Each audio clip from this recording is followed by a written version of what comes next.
Coming up on this episode of the Roundtable. Who knows? Maybe 24 will not look at all like 16. It's entirely possible. It's been a long time since 2016. But I was joking with one of our mutual friends just earlier today that one fun thing about instability and the slow rolling meltdown of Western civilization is it offers some quite amusing examples.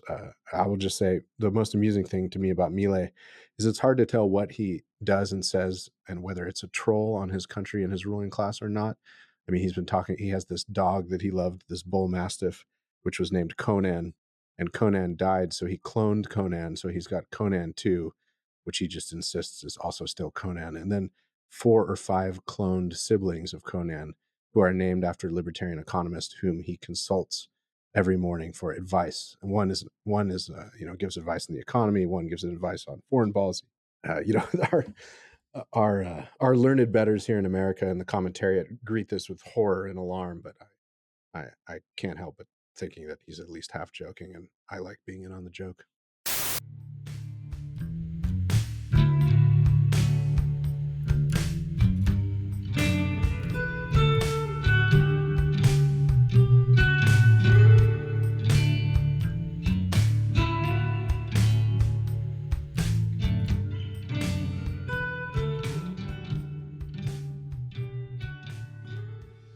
Hello, and welcome once again to the Thanksgiving Palooza special episode of the Roundtable, your weekly publishers and editors podcast here at the American Mind. I'm your host, Spencer Clavin, features editor at the American Mind and associate editor of the Claremont Review of Books.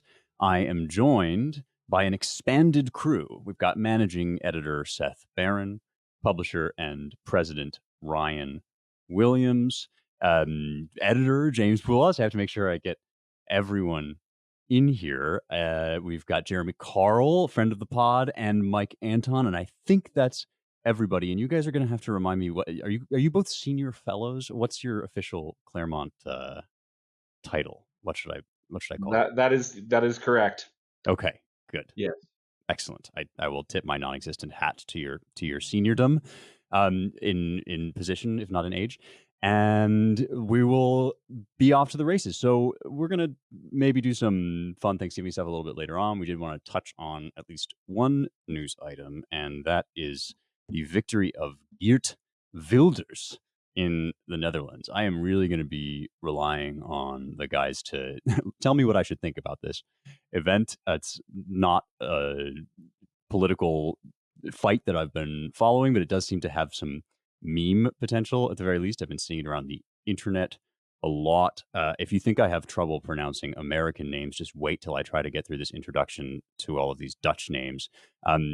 Geert Wilders is the seemingly immigration skeptical, Euro-skeptical winner of the Dutch election. He's got his party is the PVV, the Freedom Party.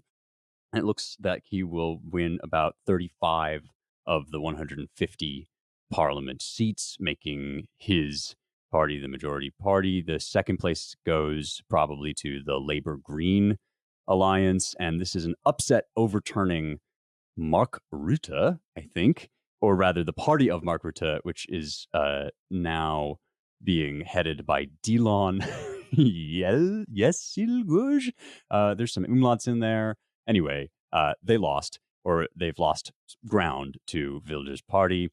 The typical subjects are freaking out, so that sounds good, I guess. I mean, at this point, I tend to measure these sorts of events by like whether the right people are using the right epithets, and I'm finding all the good, the anti-Islam, Eurosceptic, radical. It's an unsettling, destabilizing event for this otherwise peaceful country that is now subsumed in Trumpism. Guys, did I get that right? Is that sort of basically what's going on here? I find it most amusing that Spencer, who I think speaks or reads 5 or 6 languages, I can't pronounce any of them. Some of them dead, and has invented his own language for a Daily Wire project. Can't pronounce Dutch names. Sorry, none of us can. Yeah, it's because I only learn languages that I only ever have to read. I never want to talk to actual human beings, so I just learn the ones that you don't have to speak. I quipped to one of the groups just 20 minutes ago. and I say this reservedly, but the macro political vibes of 23, 24 are starting to look a lot like 15, 16. Hmm. With Milei, Madman Milei in Argentina, avowed, alleged libertarian populist, riding a kind of years and years and even decades of kind of disgust with sclerotic economic performance, high inflation, and basically the middle class, sort of middle class and the bottom portion of the upper middle class in Argentina being pounded by various waves of statism of left wing varieties, whatever they may say about themselves. Rode that to victory, and now Geert, who, uh, uh, I mean, he's been around for anyone who watched a lot of the sort of Islamic terrorism, Islam in the West stuff going now 20 years back. No, Geert, he rose to fame by being against Islam and pretty articulately and vociferously arguing its incompatibility with, or at least the majority global strand of sort of jihadi or Sharia supremacist Islam being incompatible with Dutch society. And he would, I think, it survived at least one terrorist attack. I think he even got stabbed and recovered from it. The ruling class, of course, in Western Europe and the kind of NATO set have hated him forever. And so, with him looking from exit polls to finally be at the head of at least the plurality majority party over there in the Netherlands is pretty extraordinary. So, who knows? Maybe 24 will not look at all like 16. It's entirely possible. It's been a long time since 2016. But I was joking with one of our mutual friends uh, just earlier today that one fun thing about instability and the slow rolling meltdown of Western civilization is that it offers some quite amusing examples. I will just say the most amusing thing to me about Milei is it's hard to tell what he does and says and whether it's a troll on his country and his ruling class or not. I mean, he's been talking, he has this dog that he loved, this bull mastiff, which was named Conan, and Conan died. So he cloned Conan. So he's got Conan 2, which he just insists is also still Conan. And then 4 or 5 cloned siblings of Conan who are named after libertarian economists whom he consults every morning for advice. And one is gives advice on the economy. One gives advice on foreign policy. Our our learned betters here in America and the commentariat greet this with horror and alarm. But I can't help but thinking that he's at least half joking, and I like being in on the joke. I just want You to know say what's Conan interesting? 2 is not a dog, it's a sequel. Yes, Yeah. thank you, Spencer. Yeah, I think Wilders has had to like. I don't think he can sleep in the same place twice in a row. Like he has to move around constantly. For fear of assassination. Um, I don't have a lot to say about either the Netherlands or Argentina, but I find it interesting that both Wilders and Miele, they're both like these like extraordinarily and sort of unnecessarily strong champions of Israel, which is kind of weird. I mean, Argentina does have a lot of Jews, but I don't think it has like a major Jewish lobby. And there's a fair amount of anti-Semitism there. The Netherlands, I don't think it necessarily gives you a big boost to be pro-Israel. So, I mean, Wilders is not just kind of down on Islam. He's really like a pro-Israel guy. Kind of a strange. I mean, it seems like it's a coincidence, and I'm not going to draw any conclusions from it. But it does seem kind of strange, especially at this moment. So, maybe that played into their victories. I don't know. I don't really know what the popular sentiment regarding Palestine, Israel is in those countries. But it does look like we're heading into a weird uh, global electoral period. I mean, I hope Canada goes the right way. It doesn't look like Britain will, but who knows? Well, I think it's interesting with him, and I do think there's some elements of the pro-Israel thing in both that are sort of anti-xenophobia signaling. It's sort of like you're taking a very hard line on Islam, for example, but you want to show that you're not just totally intolerant of anything that would not smack of 100% Dutchness. So that's one way of doing it. There's a little bit of an enemy of my enemy. I think practically the sort of thing that Wilders will face is a little bit similar to what the Sweden Democrats have faced and what the National Rally, formerly the National Front, in France is faced, which is, okay, so they're the biggest party, but they've been considered so non-respectable that can they find allies to form a majority government? I think that's one thing that's very much up in the air, and I think not really clear how that'll play out. Another thing, just kind of parenthetically, Ayaan Hirsi Ali Yeah. was a former very close Confederate of Wilders when she was in the Netherlands, and they were in the same party. And now, of course, she's in the U.S.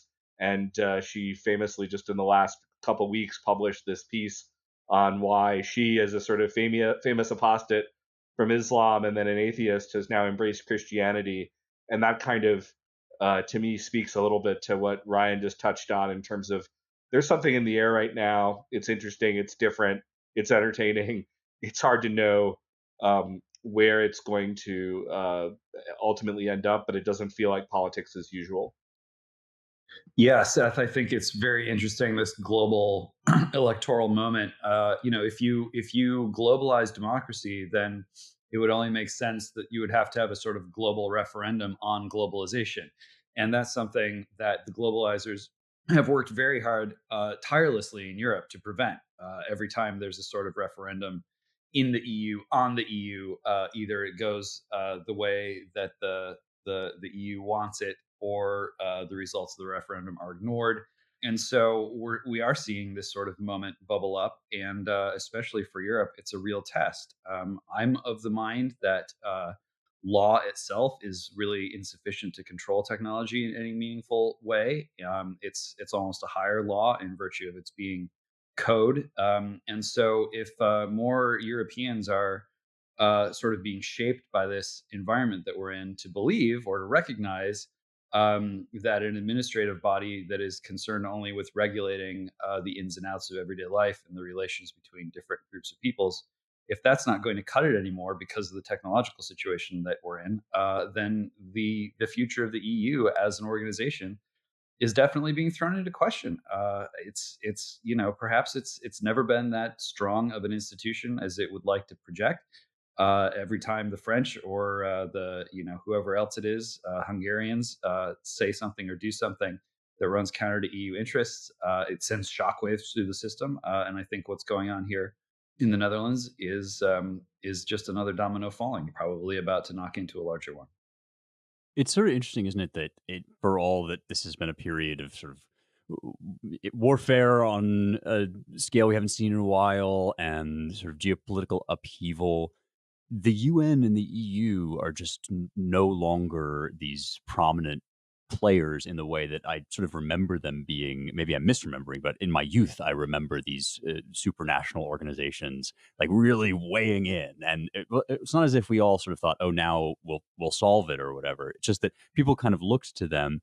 And it's interesting to compare their sort of relative lack of prominence here with the total just over domineering presence of global organizations during COVID. Like the World Health Organization was one of the major objects of hate or reverence or attention.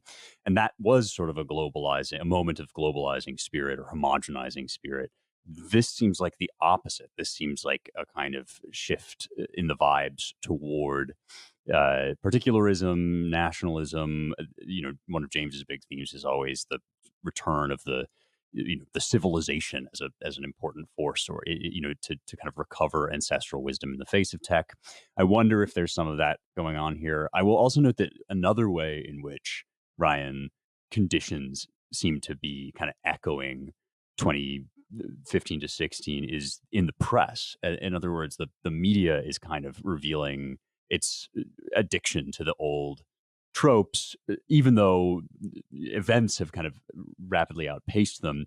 It's sort of like, oh, look, the Trump derangement syndrome people are back. They're sort of now fodder suddenly for people to be writing articles about, oh, Trump said vermin, like this is our greatest national threat.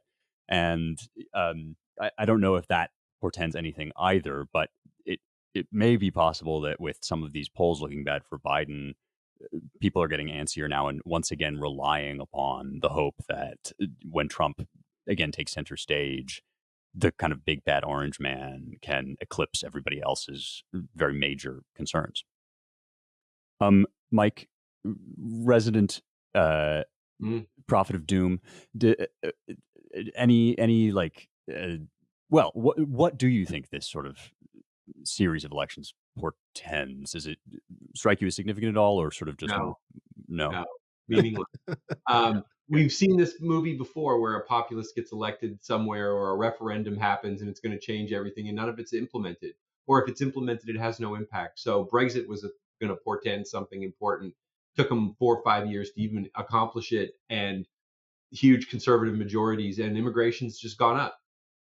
Maloney in Italy was supposed to turn everything around. Immigration has gone up in her time. So now you have the German chancellor saying we're going to have to do deportations. Well, okay, I'll believe it when I see it. If Geert Wilders becomes whatever the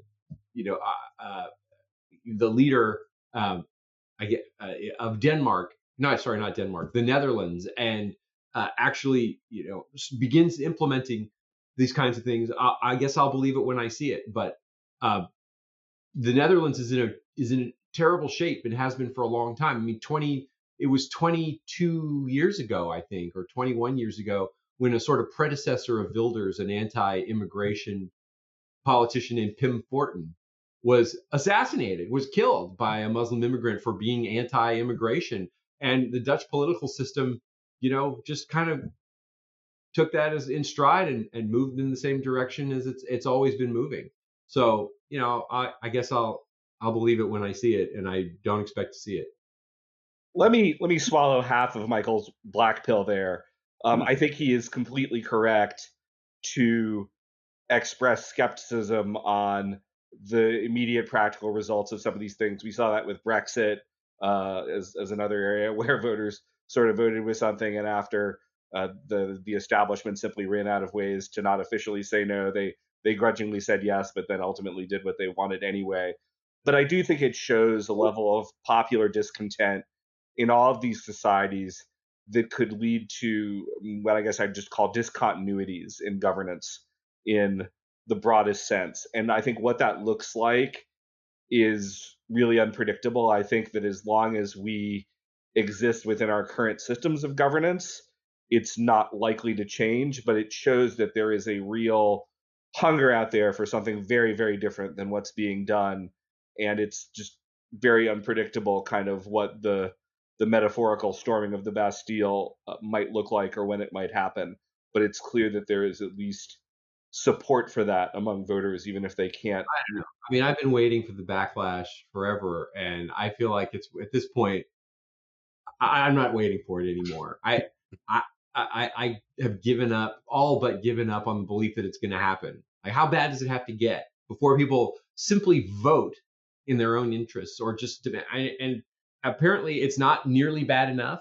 And okay, well, you could see some kind of collapse scenario, some real deprivation and some real pain. But part of the problem too is that you can get to a point where I quote the Machiavelli all the time. Everybody knows that. So let me just be stereotypical and do it again. You get to a point where when the disease is recognizable by everyone, you're past the point of a cure. I'm worried that maybe by the time people finally go, oh, we have serious problems that we have to work out, like it'll be way too late to do anything about it. And many who understand the demography of Europe better than I do would tell me Europe has already passed that point. There's really nothing practical that they can do. Mark Twain allegedly said, I don't think he said it, like, if voting mattered, they wouldn't let us do it. And I don't, we're like, we're part of Claremont, and we're not going to just say that it's all just a sham, but sometimes it looks that way. Like when you look at what happened in Britain with Brexit, and you look what happened to Trump. I don't know how exactly things could change at this point, short of total collapse of popular sense of legitimacy in the regime. It's pretty bad. Yeah, I mean, part of the problem is, right, like you ask, like, when are people gonna vote in their own interest? But one of the things you were saying is, like, they are voting in their own interest, and that itself doesn't really matter so much. There's like these kind of superstructures that exist essentially to thwart exactly it almost exists to like set parameters on the range of things that They people do and they vote. don't. I mean, we've now been through two really bad election cycles in a row. You could even argue three for Republicans. In a normal political environment, when things are this bad, the Sure. party in power would be punished. It would be thrown, and yet the Democrats are winning. They're running the table all over the place. Supposedly school board moms were going to save us in all of these places over woke curriculum, transgenderism, pornography in elementary school libraries. Well, the school board moms got rolled nationwide, as I understand it, in 2003, including in some of the epicenter counties where a lot of this stuff went down. The left can just, I don't, I guess if we want to give it the most charitable explanation, they're just great at organizing and firing people up. And they've got now a coalition that is strong enough to say, absolutely, I want transgenderism everywhere. I want hulking 6'4" boys to beat up little girls in their athletics. I want boys in the girls' bathrooms, and I want instructions on oral sex and sodomy in the first grade library. I have a voting coalition, a majority that's going to vote for these things, and we will roll you every time. And when I look at something like that, I have basically two responses. I can either just sort of despair, go, there's no hope, or I can just go, well, what project can I work on that's pleasant and diverting and just takes my mind off this? And I sort of do both. Basically, I'm a 50-50 guy as far as that goes. Yeah, knitting is supposed to be very relaxing. Or macrame. Needlepoint. Mike has the knitting equivalent of spilling prose onto pages, so we're grateful for that. Yeah. Yeah. Okay. I mean, I guess my typical response is diversion as well, or at least logging off, which it basically amounts to the same thing at this point. In that case, maybe let me introduce exactly that question, which is what is everybody's diversion? This was one of the kind of light item Thanksgiving topics we wanted to do. We have now thoroughly depressed ourselves and probably all of our listeners by reviewing all of the ways in which the situation is hopeless. As Ryan likes to say, we are happy warriors, so we still sort of enjoy watching. If indeed what we're watching is Rome burn, we find ways to sort of enjoy the fight. So the sort of Thanksgiving theme we thought we would raise is like, you have two options, I guess. One is what's a bright spot that you are actually thankful for? What will you be toasting at Thanksgiving dinner?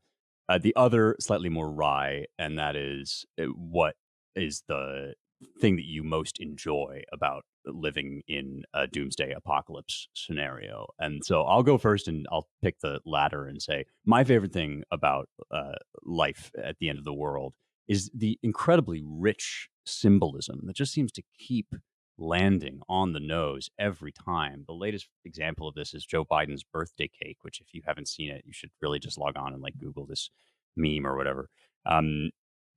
It looks like a gaping furnace. I think Ryan said somebody compared it to like a gateway to hell. And the other thing it reminded me of is the "This is fine" meme, like the dog sitting in the burning room. And for it to be his actual birthday cake, that is the physical symbol of his advanced age, threatening to burst into flame around him as he sort of smiles and gives a thumbs up. You really, if you wrote that into a play, it would be way too obvious. Like everybody would just sort of laugh at you. But apparently, God has a sort of naive artistic sensibility, and I do appreciate that. It sort of lightens the mood. The practical part of it, for those who hadn't seen it, they decided. Apparently, the choice was between, an 80 and a 1, 2 candles with numbers, or 81 candles on a rather small cake. Hence the Inferno in front of Joe. Well, I'm always, in declining, bureaucratically despotic states. From Tocqueville's take way back, people retreat into their private pleasures. I enjoy this time of year, not necessarily to retreat into private pleasures, although there's plenty of that, but more to rejoice in the renewals at home. So we're going to be home for Thanksgiving and Christmas with people traveling to us, but then going out to celebrate a familial wedding in January. So, normal life continues. I also enjoy having a spouse who likes being in on the joke with me at Thanksgiving. So it's now, I think my mother's here for Thanksgiving, but she won't hear this in time. I don't think she'd actually care, but we Amelia sort of winked at me the other day in stuffing preparation. She's like, do you mind if I sear the turkey livers and puree them and put them in the stuffing without telling anyone? And I said, no, not at all. That's it'll be good for everybody. Wait. Is that is she kidding, or is that going to happen? No. Okay, It just gives a little more richness, and it just disappears anyway. Basically, liver, you sear it, puree it, and nobody will even notice. But they will be slightly more nutritious and iron rich, vitamin rich stuffing. So, no, well, we all. I think I'm always thankful, and particularly thankful this year that for the most part my whole immediate families and even slightly extended family is mostly in good health, and people are getting married and having babies, and what is life for if not that? In addition to all the things that occupy our time in our more public spheres. So uh, yeah, we none of us should despair. Even our good friend Mr. Anton, how he just spoke, is 50-50 at least. I will say also, I'm a little more. Well, one last thing, and it's one of these half bad news, half good news things, and that is what was a sort of slide in recent years started, maybe accelerated a little bit by COVID and by the conduct of many of these institutions, and now in light of Hamas and the response on campus, the reputations of higher education continue to slide. I mean, they're all still, especially at the top, fabulously wealthy institutions and will continue to have a lot of cultural power, but the decline in confidence in higher education amongst the general populace, especially in the sense in which higher education has been a main driver over the last century in America of America's rolling devolution and corruption. That's a good thing too, and I think presents a lot of opportunities, which many of our friends are trying to take advantage of. Yeah, at least it makes the choice pretty stark. Like, as Mike was kind of joking earlier about, the coalition that's just really enthusiastic about boys and girls locker rooms or whatever. If such a voting bloc exists, and if it includes people that are excited to cheer for the execution of civilians and children by Hamas, like it is at least good to know about that. And there's definitely been the masks off moment in the last couple of I mean, I've been weeks. encouraged by the donors angrily walking away. Yeah. I just want to see them stay away. Yeah. I'd hate for this to just become some sort of moment where a few fig leaf solutions are put up, and then in 12 months or less, all the donors are back, and all of these giant buildings are going up with these same guys we're reading about now, and their names are over the door. Yep. I mean, what about the employers that are threatening to never hire these kids that are signing the pro-Hamas statements? Do you think that's got any legs, or do you think they'll just sort of forget about it? I don't know. I mean, it definitely has legs, but I think a lot of it, there's going to be a generational issue where, I've seen it come out of law firms, and a lot of the guys organizing and signing these letters are, in their 50s and 60s, and they're really powerful now because they run these firms that have huge revenues and partner share and stuff like that. But what happens when they're not running it anymore? Yeah. And as the pipeline, I don't know. I have a kind of a I don't have a great feeling about that either. Well, the newsrooms, unsurprisingly, are sort of like several years, maybe even a decade or so ahead of the law firms, and that they tend to skew more liberal anyway. And with them, it's almost like these kids were already sort of halfway up the command chain before their nice boomer liberal bosses turned around and were like, "Wait, there's radicals in my newsroom! Like they're threatening to deplatform, Barry Weiss or whatever. Like I thought she was just a nice sort of centrist." And yeah, that sort of shock of surprise, I don't know, maybe it didn't come to the law firms just yet, and maybe they're still in the hiring phase of slightly younger kids. Jeremy, what's your what are you clinging to? What sad flickering candle are you clinging to in the darkness? Yeah, I mean, well, I'm not really allowed to say this, I don't think, but my life in Montana is great, and I'm not normally supposed to be allowed to encourage people to move to Montana, but I feel confident that listeners of this podcast would generally be the sort of people who would be welcome in our state, and family is good. And I often compare it. I did a lot of Chinese history as an undergrad, and when you would read about dynastic succession, when a dynasty would fall, for the next 100 to 150 years, there'd sort of be people out in the countryside just doing whatever they wanted to do and kind of ignoring the new regime. And Montana has that sort of quality about it to it. And of course, we're all heavily armed here too. So I feel like we're pretty well defensible where we are. And similar to Ryan, my family's great, and church is great, and thankful personally for my blessings, even if we've had to kind of go fairly far away from the main currents of American life to get here. But it's still a lot to be thankful for.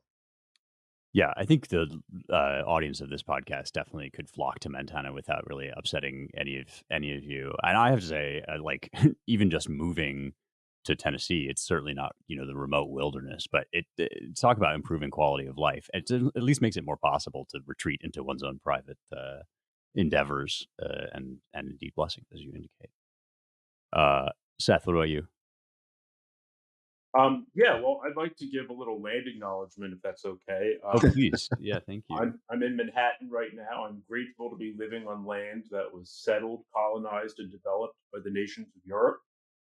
First the Dutch and then the English, who brought the blessings of liberty and Enlightenment values to this wild, savage island.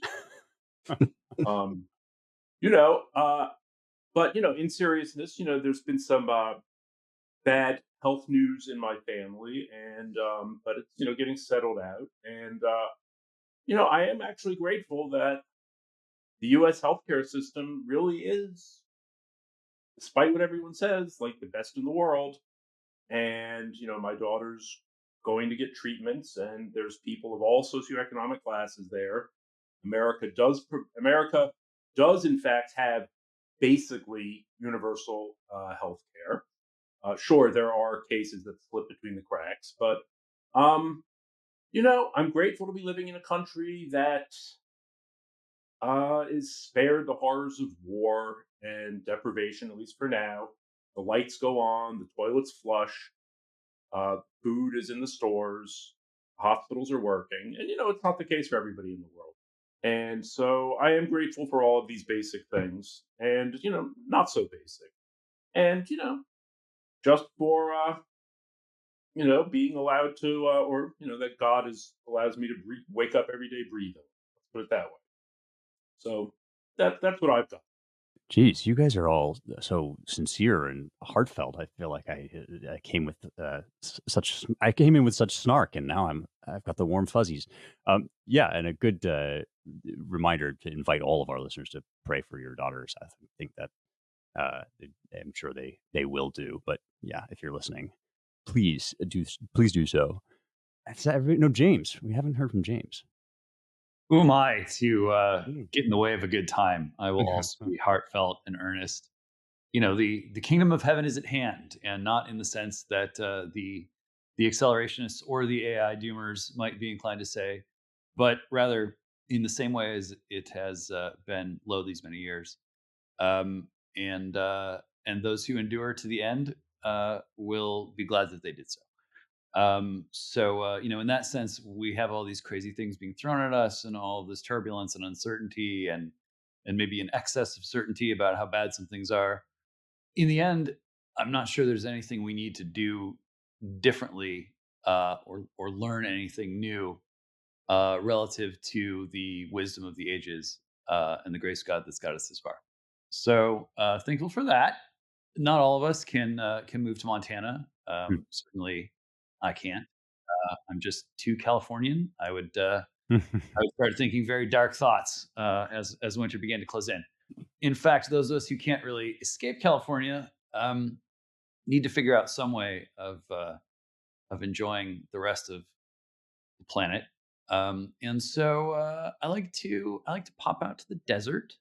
The desert of Southern California is very beautiful, big country, lots of vistas. I don't have much in common with Lawrence of Arabia, but at least apocryphally in the film, when he's asked, what is it that attracts you to the desert, Lawrence? And he goes, it's clean. I like it because it's clean. And he was right. Desert is very clean. It's a great place to soak in some of the pure and natural California that oftentimes is a little bit harder to see and even to experience under the many layers of grime that have accumulated. So I flew out there on Friday and back on Monday to go to Big Game, the annual Cal Stanford game, which is more or less meaningless these days, but it adds some um, nostalgic twang for me, and I needed to see it for another project. But I only bring it up because I got the two of the best views of the state I've ever seen on the flights in and out, just right in the middle of the day, completely clear. You could see the landscape. I almost flew directly over my house or my parents' house, but I couldn't pick it out. I was too high up, but I could see just about exactly where it was. From the everything from the Sierras through the valley, through the Coast Range, and so on, Monterey Bay, up the peninsula, and then on the way out, it was, even I'm very, very, very, very low, very down on California these days. I couldn't help but be impressed by that. Okay, now that we're in this sort of reverential and fuzzy mood, I feel that I have to kind of like correct my earlier indiscretion. So I will say something heartfelt and mushy. This year, I had occasion to revisit William Bradford's account of the Pilgrim landing in 1620 at Cape Cod, and he says something really interesting in that part of his annals, in which he describes these guys basically just tumbling out of the ships and onto their knees onto dry land after a voyage that had been, to describe it as involving hardships is to engage in like kind of criminal understatement. I mean, this was no sea voyage was for the faint of heart, but this one suffered all sorts of setbacks and hardships and pain. And Bradford writes about these separatists, clinging to the land and thanking God for their safe arrival. And then he launches into this litany of horrors that they've been through: this religious persecution, fleeing. In fact, among the Dutch, among other people, they fled to the Dutch, and then having to just set out kind of basically into the wilderness, into the middle of nowhere. And he goes on and on and on. And it's at the end of that list, without really much of a transition, that he says, "And therefore we have reason to say, give thanks to the Lord, for he is good, his mercy endures forever." He's quoting Psalm 136, which begins with that line 3 times over and over again. Give thanks to the Lord, for he is good, his mercy endures forever. And to me, it was just a reminder that Thanksgiving, we have this kind of like TikTok version of count your blessings that involves like listing all the things that are going well in your life. But for the pilgrims, at least, who are, have reason to, I think, have a say in what we think about Thanksgiving, giving thanks was like a thing that you did that poured out of you if anything at all was going well against the backdrop of just a dreadfully fallen world. And I then kind of, as I was reading around in some of this stuff, I happened again upon the 1863 Thanksgiving Proclamation from Lincoln, the same year as the Emancipation Proclamation, which we printed the text of this on the site, so you can go check it out and have a read of it. It's really short. It's not very long. But what I noticed that I'd never noticed before, and I don't know how intentional this was, is that this proclamation mirrors almost exactly the structure of Psalm 136. Right after that line, give thanks to the Lord, for he is good, the psalm just runs through a list of all the things that God has done. And it starts with like Genesis 1. So it goes right down to just the fact that there's a sun and a moon and that there's the earth and the rain falls. And then it goes on to the creation of Israel, the fact that he's called these people, all of the trials that he drew them out of and drew them through. And then, finally, his various acts of mercy and forgiveness for Israel's apostasy. And Lincoln does almost exactly the same thing in this proclamation. He starts out talking about, the blessings of fruitful fields and healthful skies, the bounties which are so constantly enjoyed that we are prone to forget the source from which they come. And then he says others have been added involving those of industry. Even though we're at war, we've been able to enlarge our territory and yield all these precious metals and so forth. And even in the horrors of warfare, we have reason to be thankful that it's not as bad as it could be. And we know that Lincoln was, prone to comparing the ravages of the Civil War with the judgment of God for slavery. So he felt that, it was up to God to deliver as much of that pain he saw fit.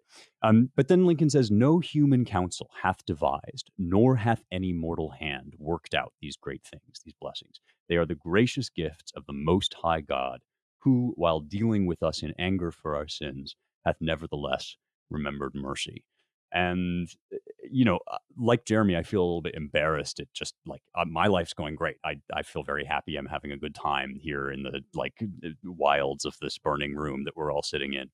But even if it weren't, I think it would be, I would be grateful even that we have a holiday like Thanksgiving, which from its roots is actually a reminder to give thanks at all times. And as St. Paul says, rejoice evermore. Okay, so that's mine. I feel better now after I introduced the Joe Biden birthday cake as a lark. Now it's time, this is a nice transition, to remind you to read the damn site. You can read that proclamation on the site, but you can also read all sorts of other things at AmericanMind.org, which is the website that at least some of us run and others of us contribute to. I am going to embarrass Jeremy Carl by picking his piece for the site this week. It's part of our Christian nationalism feature.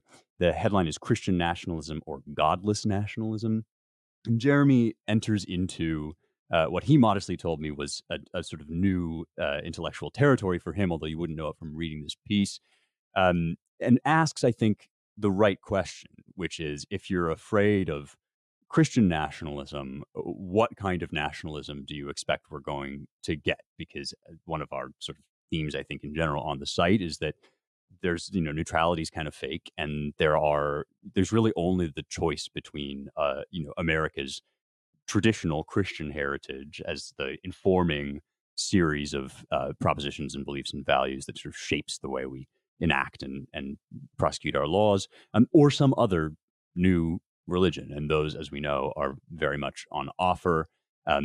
You write, Jeremy, as Presbyterian theologian Carl Trueman wrote in a balanced and perceptive article, to love one's country, to be patriotic, is not to sneer at every other nation or to look with scorn upon other peoples.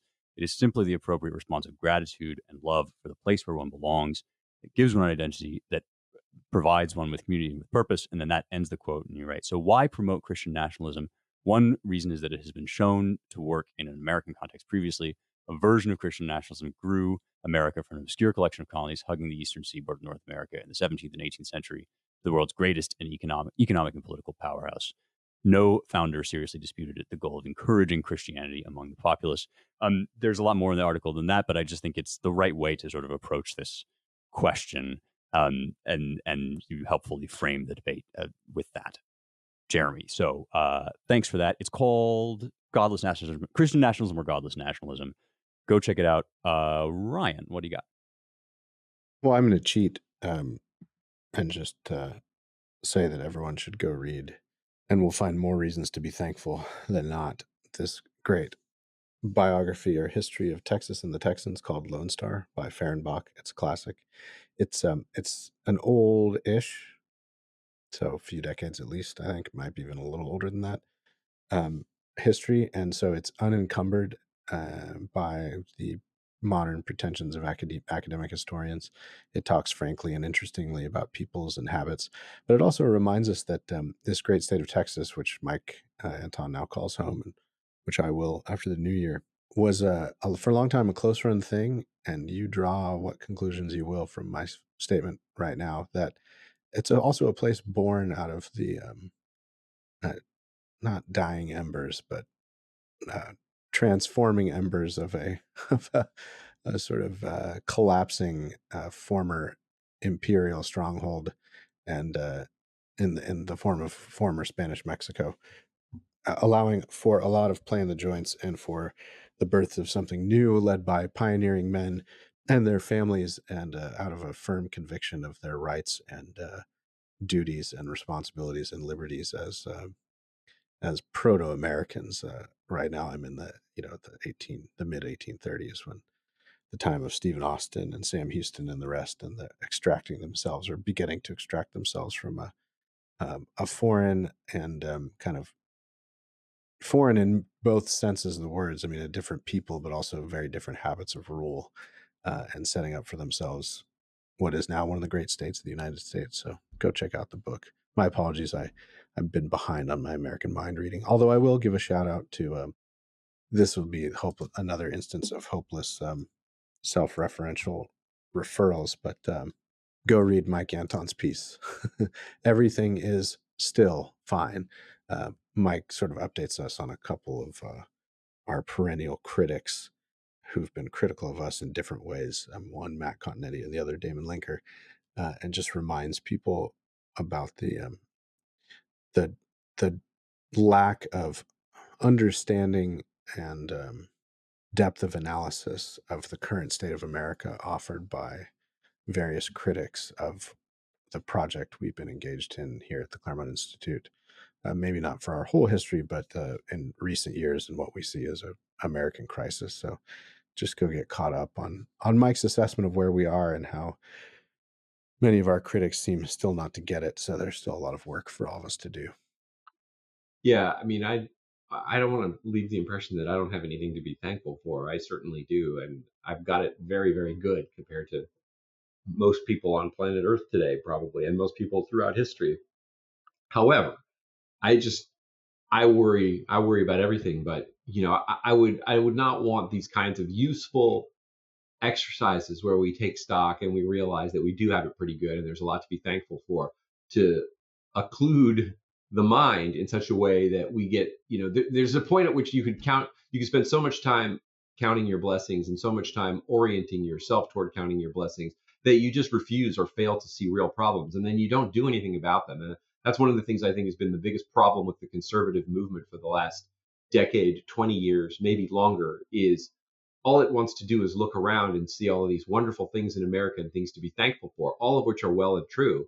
But then it blinds itself to problems and therefore refuses to expend any effort toward fixing those problems. Or worse, where I think the conservative movement has descended to lately, let's say in the Trump era, has been to get very angry at anybody who points out problems and expend its energy attacking those people as bad people because you're bringing everything down. So, we have fentanyl and problems and drug cartels crossing the border. I would like to see those drug cartels attacked, put out of business, or at least chased across the border, chased across a secure border.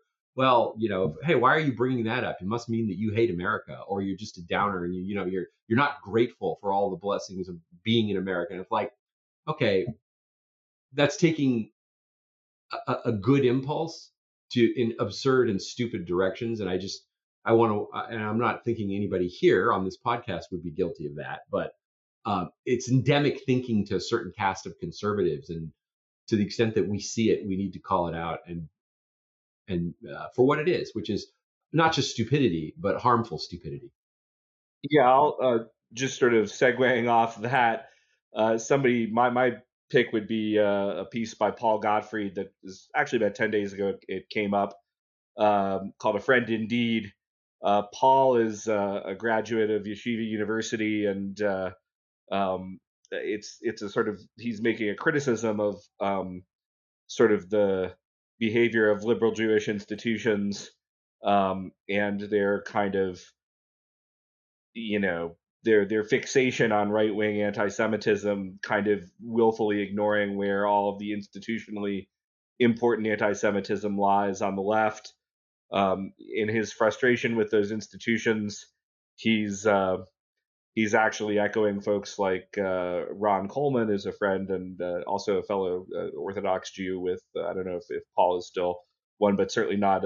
Paul's never been accused of being particularly starry-eyed, but Paul kind of goes into kind of ending this piece with, one cannot go on forever trying to explain away one's cognitive dissonance, and sort of accusing these institutional Jewish groups of really operating on a friend-enemy distinction that's 100 years out of date, or at least 70 years out of date.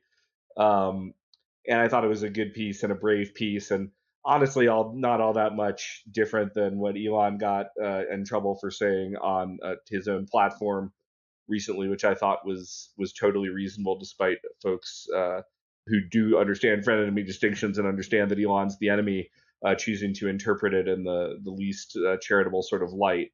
But I think Paul makes a very historically learned, as he always does, sort of overview of this issue, kind of talks about the old anti-Semitism at Harvard, which at least had the, as he puts it out, the virtue, as it were, of being a little bit genteel versus the extremely coarse and violent anti-Semitism that we see coming from the left at Harvard and elsewhere right now. And he sort of says, well, look, I know people are ultimately, these folks are probably beyond reaching, but he's going to try. And I think it's an important piece, and he's not the only person who said that, but I'm glad that he's saying that now. Yeah, no, that's a good companion piece to sort of our earlier discussion about whether or not the Hamas of it all is going to really occasion any true soul searching. I think both Seth and Paul have written for us perceptively about that. Seth, what's your pick? I liked a piece by Adam Ellwanger, who writes for us not infrequently, called "Settlers versus Migrants," and Adam looks into the the whole discourse and rhetoric around decolonization and what it means or what they pretend it means versus what it really means, and then really drilling down into, well, what's the difference between like settlers and like settler states and migrants, which is kind of interesting in how they're valenced. I mean, settlers are like demonic and need to be they need to be wiped out and all the traces brushed over, whereas migrants, they're just following this kind of natural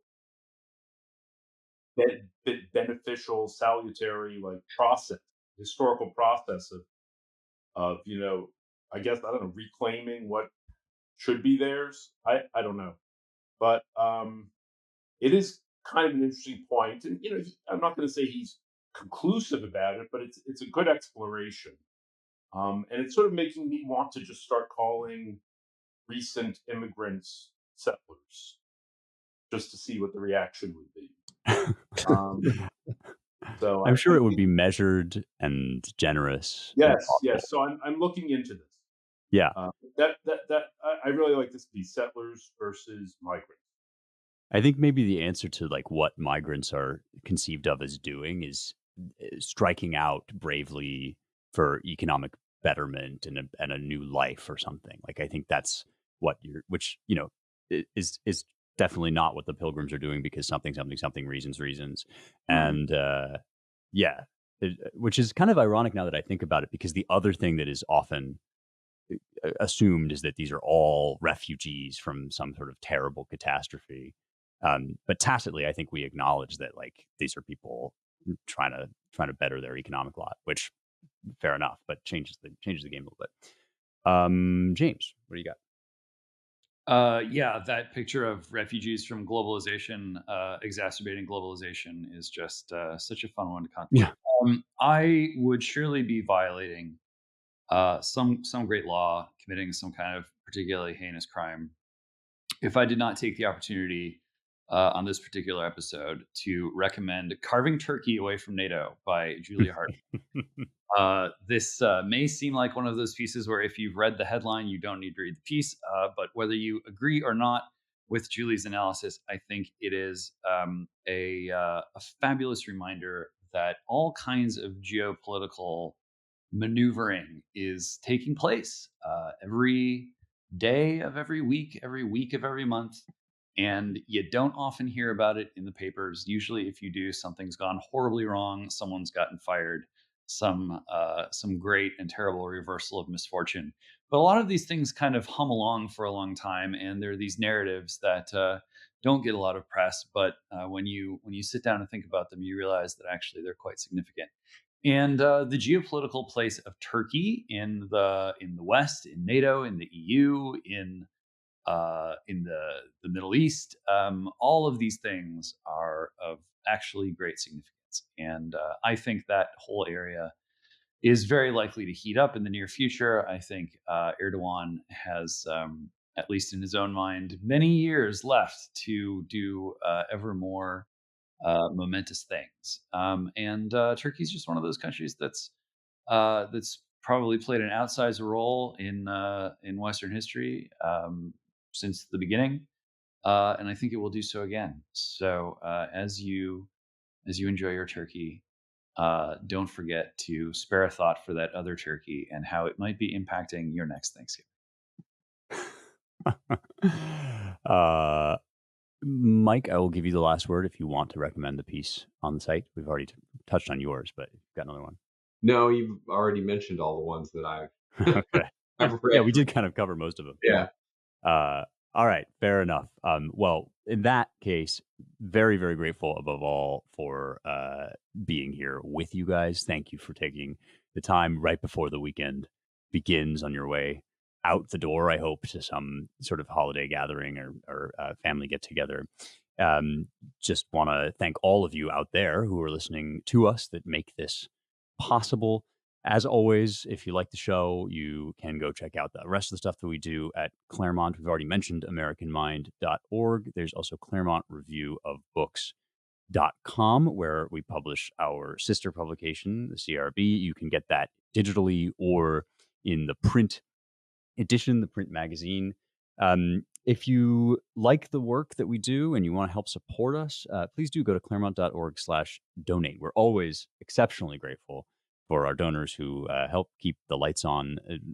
Donations large or small, whatever you would like to kick our way, we would be very thankful.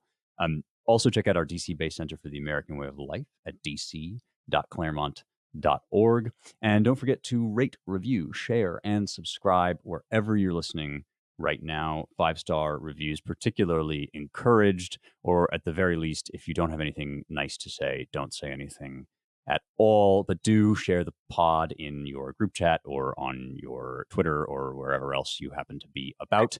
Let people know about it at the Thanksgiving table. That is sure to promote family harmony and to keep the conversation light. If you tell them that you're listening to the Claremont's American Mind podcast, trust me on this, it'll really just lighten the mood and everybody will calm down if you're having a political dispute. And with that, thanks to our production and engineering crew, Jake Gannon and Logan Zeppieri, and thanks to you all for listening. We will talk to you next week.